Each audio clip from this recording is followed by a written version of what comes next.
Imagine waking up on a shattered yacht, water pouring in, your body bruised, and the person you love nowhere to be found. That is exactly where Adrift drops us. Alone, scared, and fighting to survive. Hey everyone, welcome to Movie Recaps Hub Podcast.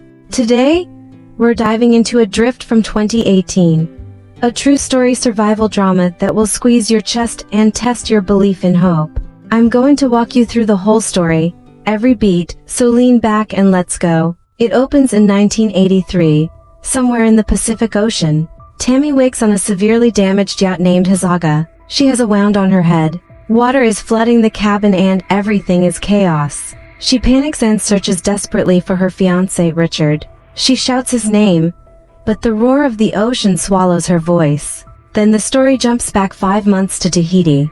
Tammy is a carefree 23-year-old from San Diego who arrives on the island and soon meets Richard, a charming British sailor in his 30s. They fall for each other fast. Richard admires Tammy's adventurous spirit, and Tammy loves his calm confidence. They explore Tahiti together, hiking through lush, dense forests until they reach a cliff. In a playful, impulsive moment, Tammy takes off her shorts and jumps into a pristine pool below. Richard is terrified. He yells her name, but she doesn't answer. He drops his backpack and dives in after her.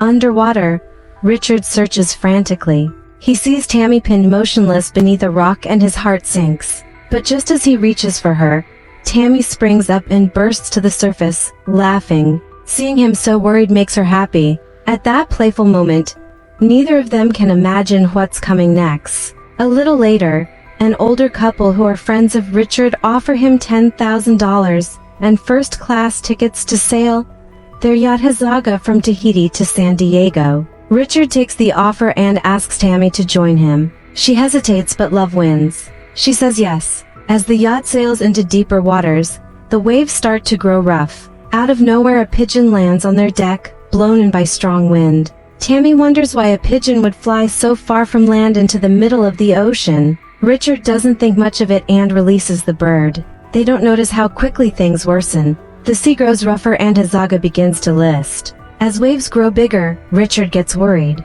He asks Tammy to steer while he checks the latest weather reports. The broadcast warns that Hurricane Raymond is forming in the Pacific. Richard grabs the navigation charts and figures they are nearly 1,000 miles from the storm center. That seems far enough. But Tammy suggests changing course to avoid ominous clouds and distant lightning. Richard agrees, unaware that this careful decision will soon steer them into a nightmare. They adjust course and the yacht makes a sharp turn. Richard double-checks everything on deck.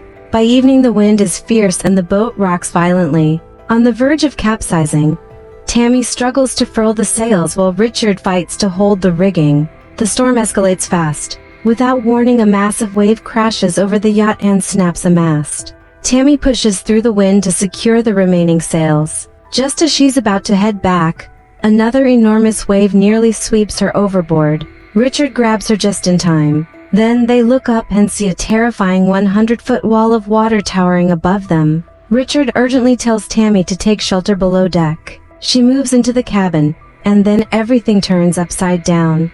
The yacht is tossed like a leaf, sucked into the raging storm, and tumbled violently through the waves. Richard is badly injured and disappears into the ocean. Tammy doesn't know how long she's out. When she wakes, she's submerged in water. The cabin is in ruins and her body is bruised and battered. Ignoring the pain, she looks around and struggles to the deck. All she sees is endless ocean. Richard is nowhere. She rushes to the stern, frantically pulling the safety line, praying he is still attached. Her worst fear becomes real.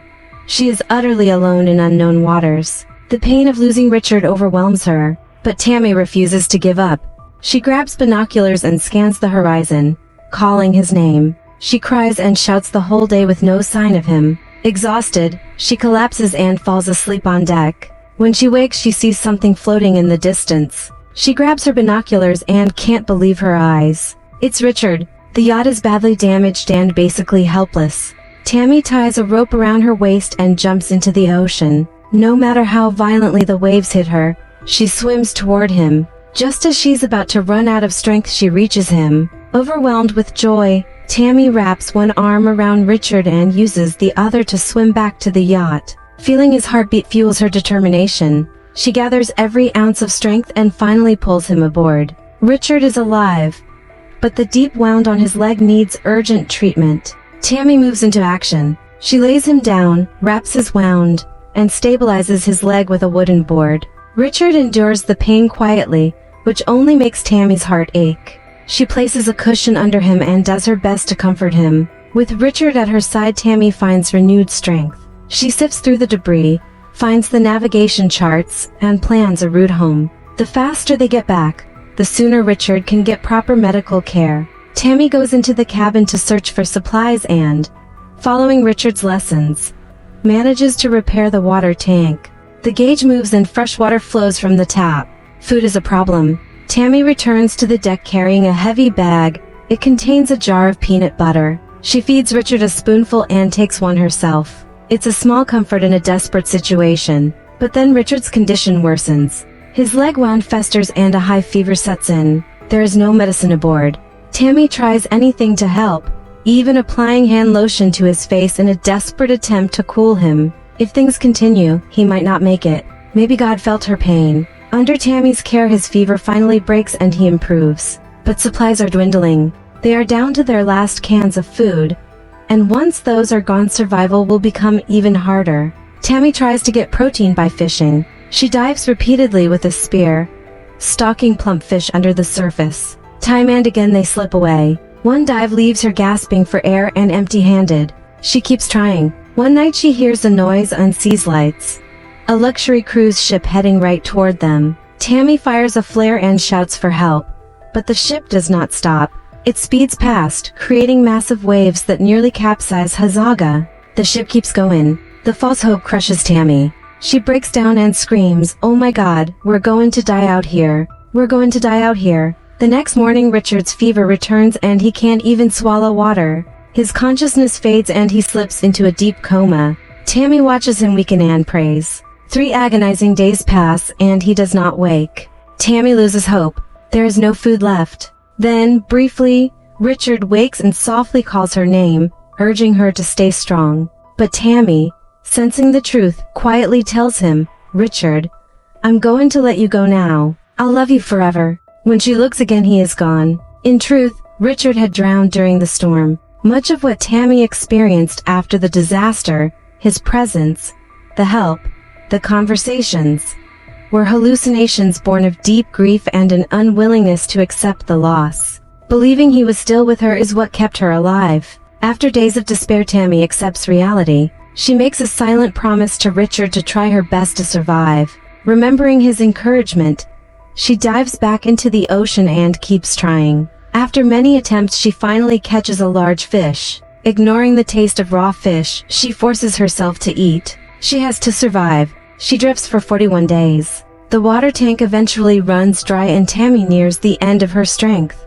One day, while sitting quietly, a pigeon lands on the deck. Seeing the bird triggers something in her memory. She grabs her binoculars and, incredibly, spots land. It is the Hawaiian Islands. A ship is passing nearby. Tammy fires her flare and screams with everything she has. This time the ship sees her and turns toward them. She waves and shouts until the crew spots her. Slowly the ship approaches and Tammy is rescued. When she returns to Tahiti, everything familiar reminds her of Richard. They had planned to marry after this voyage, but now they are separated forever. The pain is devastating. The movie ends on the fact that this is an incredible true story from 1983. Richard, only 33 years old, tragically died in Hurricane Raymond. Tammy, then 24, survived alone at sea for 41 days, showing extraordinary courage and determination. Her story is a powerful testament to love, endurance, and the human will to survive. Even today, Tammy has not stopped chasing her dreams. Thanks for listening to this full recap of Adrift. If you enjoyed this episode of Movie Recaps Hub Podcast, please like the video, leave a comment with your thoughts or favorite moment, and subscribe so you don't miss future recaps. See you next time.